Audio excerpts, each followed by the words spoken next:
What is up, YouTube?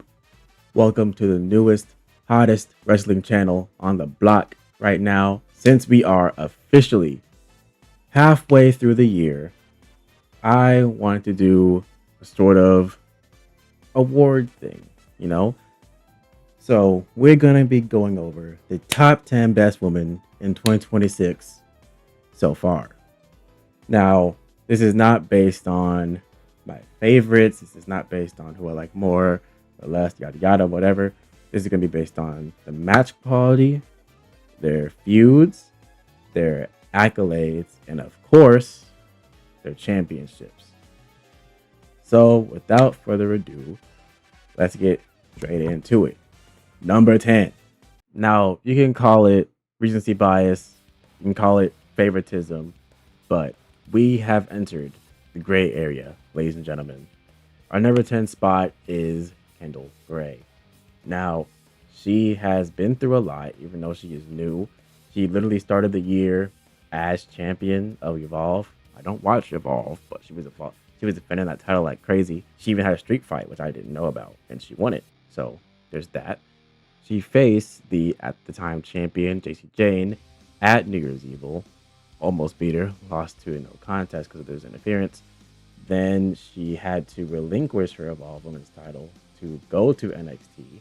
And then she competed at Stand and Deliver after the sorta defeating Lola Vice, which was a great match.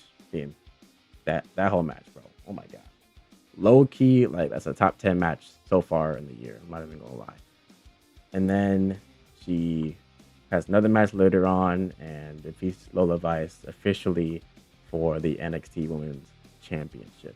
And throughout that whole time, she's feuded with JC Jane, Kalani Jordan, and Lola Vice. And all three of those feuds were bangers. So I think she definitely has earned her right to be in the top 10, even though she's only been in WWE for or on NXT at least, for 5 months, 6 months. So, yeah, she definitely earned her right. And that is number 10. Coming in at number 9, check your clocks, because it's Tiffy time. I hate Tiffy Stratton so much. No, I don't. That's just inside joke. Anyways, so Tiffany Stratton, she started off kind of strong. You know, she returned at the Royal Rumble. She got second place. She qualified for Elimination Chamber after defeating Chelsea Green and Lash Legend. It was actually a pretty good match too. But she won that, and then she was runner-up at Elimination Chamber. She only got one elimination, I believe. She wins a number 1 contendership over Jordan Grace. She defeats her, and then she goes on to face Julia. She ultimately defeats her, and then she has defended that title 3 times against Kiana James, Lash Legend, and Jade Cargill. And throughout the entire year, she has feuded with Julia, Jade Cargill, and kind of sort of Fatal Influence. It's really, she's kind of just there as a third person to help Rhea Ripley and Charlotte Flair. But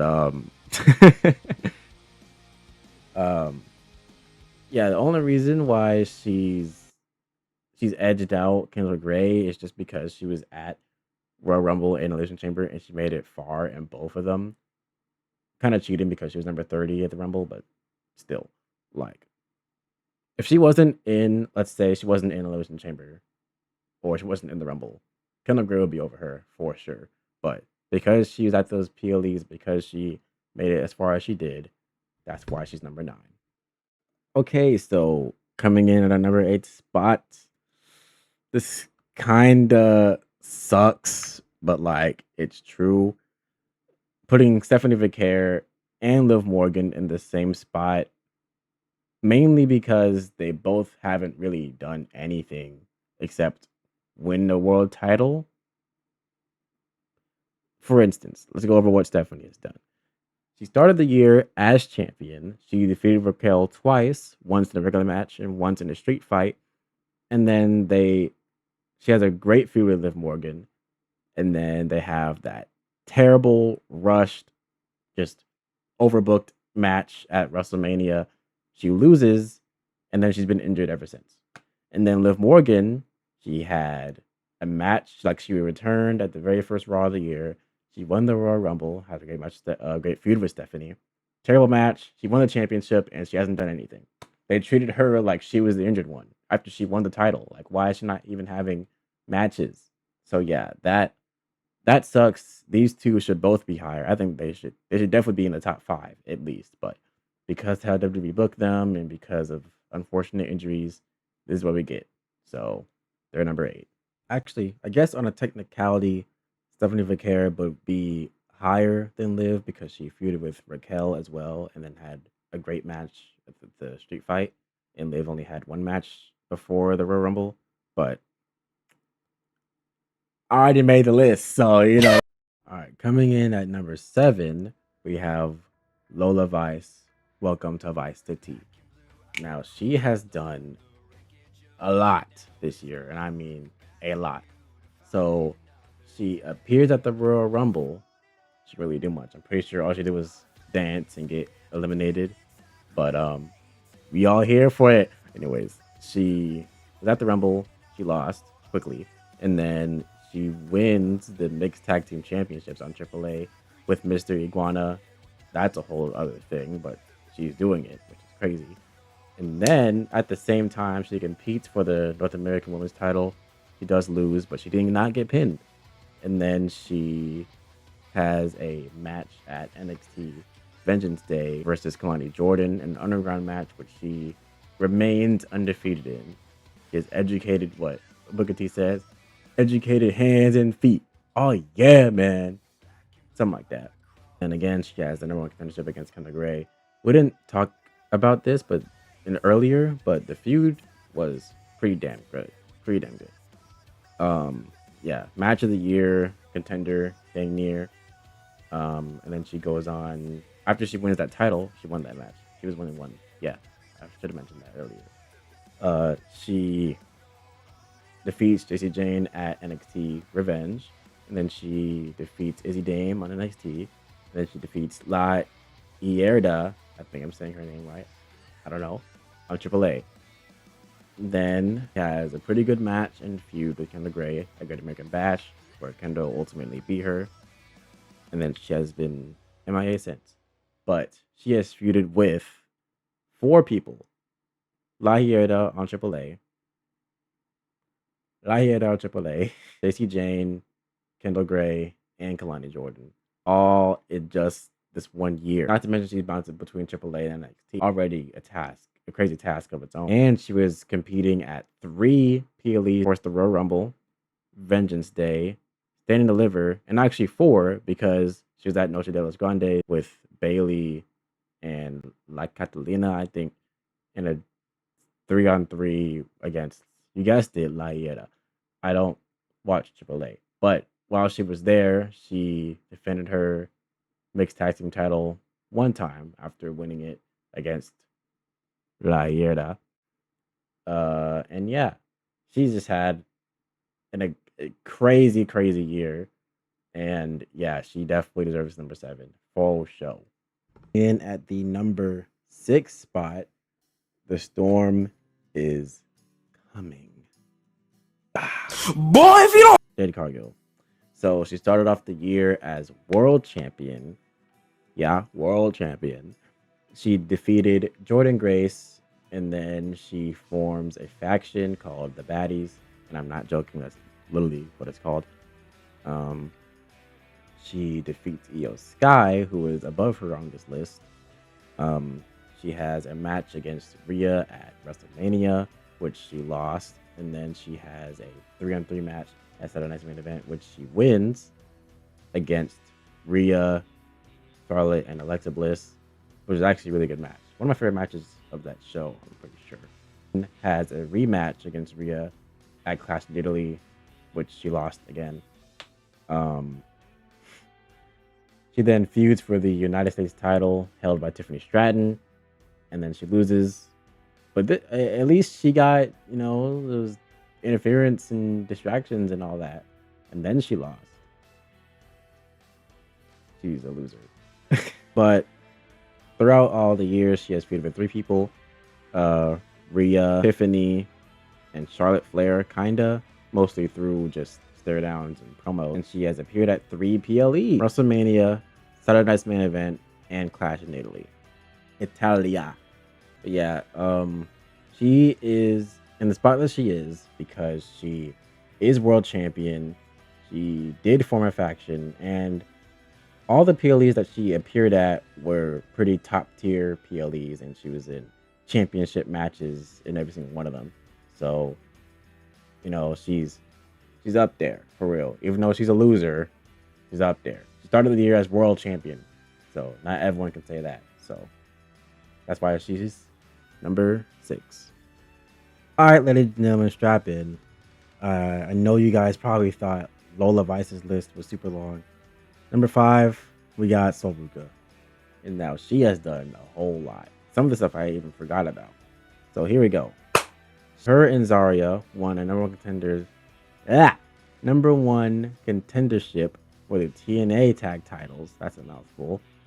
At the very, very start of the year, they lost it, but it doesn't matter because she went to the Royal Rumble and she got one elimination on JC Jane, who was the current NXT champion at the time. And she was top 3, and she was the Iron Woman, which means she lasted the longest in the match. She then has a title match against JC Jane in NXT, but she gets turned on by Zarya, so she got squashed in literally 4 seconds. And then there was a women's triple threat match on the following week, which she lost to the champion. And then Sol and Zarya have a big match at Saturday event at Stand and Deliver, which was really freaking good. Honestly, they were just throwing out finishers, and they both had resiliency, and they used it twice. She then goes to the main roster, and she has a match against the current champion, Liv Morgan, ends the feud with Zarya at NXT, which was also pretty damn good. That probably better than the match at Stand and Deliver. She did lose that match though. And then after that, she finally faces Becky Lynch. Didn't get Becky Lynch. She has a match against her at Saturday Night's Main Event, and technically, but she didn't win the title because it was by disqualification. And she has her rematch, her back-to-back. She has back-to-back matches against Becky Lynch. Back-to-back matches against Becky Lynch at PLEs, and she beats her for the title this time. So she's champion. And then she goes on to defend her title against Lyra Valkyria, and we haven't seen her since. But I mean, that's a crazy ass year. I mean, she's been on 3 different shows: TNA, NXT, and the main roster, Monday Night Raw. She has feuded with 3 people. She has feuded with Zarya, Becky Lynch, and JC Jane, all in the same year. And she was at 4 PLEs. She was at the Royal Rumble. She was at Saturday Night's Main Event. She was at Stand and Deliver and Clash in Italy. All pretty big PLEs. Mainly the Royal Rumble. That's worth it. But yeah, adding up all those accolades and the fact that she's technically like a newcomer, like, she definitely earns her spot right here at number 5. Up next, we have the Comeback Wrestler of the Year. Number 4, we got Tatum Paxley. She starts off the year defeating Izzy Dame, which is the first of 3 matches. She wins the North American title from her at Vengeance Day. And then everything after this is her defending that title. So she defeats Izzy Dame again in a steel cage. She defeats Blake Monroe at Stand and Deliver. And then she beats Blake Monroe again in a casket match on NXT. She defends the title against Lizzie Rain, who was a newcomer. And then finally, she defends the title one more time against Zarya, which she then lost. But she has a rematch against Zarya at Great American Bash, and she did lose that match as well. But all 5 of those matches that I just listed, well, 6 technically, all 6 of those matches that I just listed were all bangers. Paxley gets bonus points for having a stipulation in 2 of her matches, two of her title defenses. So throughout the year, she has defended her title 5 times successfully. Feuded with Zarya, Blake Monroe, and Izzy Dame. And she has appeared at 4 different PL, that being New Year's Evil, NXT Revenge, NXT Stand and Deliver, and then the Great American Bash. Like, Tatum's cooking. And I'm pretty sure after this week, well, next couple weeks, she'll be done with NXT and move on to the main roster, where I'm for sure great things. Please don't fumble Tatum Paxley. Please, Triple H. Please, I'm begging you. Coming in at the number 3 spot, we have the greatest of all time. And it's not just me saying it. We got Becky Lynch. So she starts off the year at the first Raw of the year, defeating Maxine Dupree for the Intercontinental Championship. And then she defends her title against Maxine again, which she wins. She appears at the Royal Rumble and gets one elimination on Maxine Dupree. She feuds with AJ Lee for about a month and then has a match against her at Elimination Chamber, which she lost. Then she keeps feuding with her, has a rematch at WrestleMania, which she wins the championship back. So technically, she won the title 2 times. And she defends her title against Io Sky and Sol Ruka at Saturday's main event. She got disqualified, rematch, and then she lost it for real. With all that being said, same thing for Tatum Paxley. All her matches have been pretty damn good. And she's been at the big 3 huge PLEs this year. And then the other one at Clash in Italy. So Rumble, Chamber, Mania, Clash in Italy. And she was defending her title in all 4 of them. Or defending / competing for a title at all 4. So 2 total title defenses, 2 total title victories. And she feuded with AJ Lee, Maxine Dupree, and Sol Ruka. So, yeah, she's the greatest. That's why she's number 3. If she was in like world title, if she was doing the same exact thing but with the world title, I mean, she's number 1. But it's with the mid card title, which I mean, it's still great. Obviously, she's number 3. All right, coming in at number 2, we have the genius of the sky, Io Sky. Don't ask me why I'm saying sky like that. So she has done a whole lot, and she's still underused. Can you believe that? So she won the tag titles from the Kabuki Warriors at the first Raw of the year. She defended her titles at Saturday Night's Main Event against Judgment Day, Roxanne Perez, and Liv Morgan. She appears at the Royal Rumble and has one elimination against Kairi Sane. She then defends her titles against Julia and Kiana James on SmackDown. She loses her titles to Nia and Lash, and then her and Rhea again defeat Michin and B-Fab, and then they also defeat the Kabuki Warriors again. She challenged for the Intercontinental title from Becky Lynch, but she lost. And then she was feuding with Asuka that whole time. So she has a match at Backlash. Backlash. That was a terrible impression of Triple H. Has a match at Backlash against Asuka. She wins. It was a great match. Probably another top 10 match of the year, being for real. And then she wins the King of the Ring tournament, and everyone that she defeated technically counts as a win. So she defeated Julia, Last Legend, and Roxanne Perez in the qualifying round. So I have 3 already. She defeats Raquel Rodriguez in the semifinals, and she defeats Liv Morgan, who is the world champion, in the final. And is the Night of Champions. The final match of the Night of Champions. So that is 5 wins in the span of like 3 weeks, and all the matches were fire. If Io Sky's in the match is gonna be fire. If you don't believe me, check the history books. So she has won 1 title. She has won 1 Queen of the Ring, apology. And she had 2 title defenses, and throughout the year she has feuded with Nia and Lash, Asuka, and Liv Morgan, and she has appeared at 4 PLE. But yeah, Io Sky, she's done a lot. 1 title, great matches every single time. I mean, I literally mean every single time. And then she cooked that Queen of the Ring tournament. Like, after she made it out the qualifying round, like, it was just wrapped. We knew she was gonna win, and then she literally cooked that tournament. And now she's fitting with Liv Morgan, and she's probably gonna win the title at SummerSlam. So there you go. Before we get to number 1, I want to say some honorable mentions. We got Lash Legend, Zarya, and JC Jane, all of which have won titles, defended titles, matches at PLEs, all that stuff. The only reason they didn't crack the list is just because everyone else did more than that. And you probably heard me say JC Jane and Zarya a lot because they were feuding with everyone, really. They were feuding with all the big guys in NXT. So really, JC Jane probably could have stuck on this list if she had better use on the main roster. Like, once she got to the main roster, they sort of stopped using her for real. Like, she's kind of just there as a manager right now. Once JC Jane finally get some matches, get some feuds, get some promos. Like she can cook all three of those. Like she'll definitely be in the top 10 for sure. For sure.